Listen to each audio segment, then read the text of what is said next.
With prices in the local real estate market continuing to rise, have you thought, will I ever become a homeowner?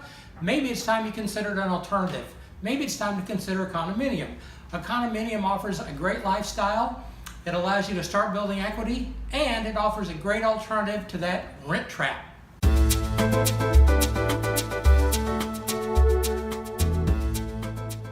I'm Doug Willis. I'm a real estate broker and also a certified condominium specialist.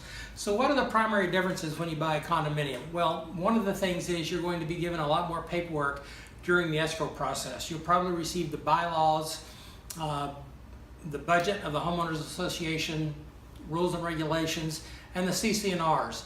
What are the CC&Rs? The CC&Rs are the conditions, covenants, and restrictions. Some people think it's a rock band of the 60s, which it probably was, but in this case, the CC&Rs are going to outline what you can and can't do with your unit.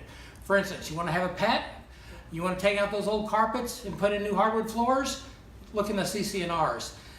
After you've lived there a couple of years and you want to move, you want to rent your unit out, it's probably going to be found in the CC&Rs because some of the units, some of the buildings have restrictions on the number of properties that can actually be rented.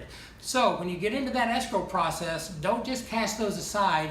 Make sure you become very familiar with the CC&Rs. One of the last differences when you buy a condominium is what's known as the assessments. Now there are regular assessments that's probably going to pay for the water, the trash, insurance on the building, landscaping, things such as that. But then there's also another one that can be voted on by the board of directors called the special assessments.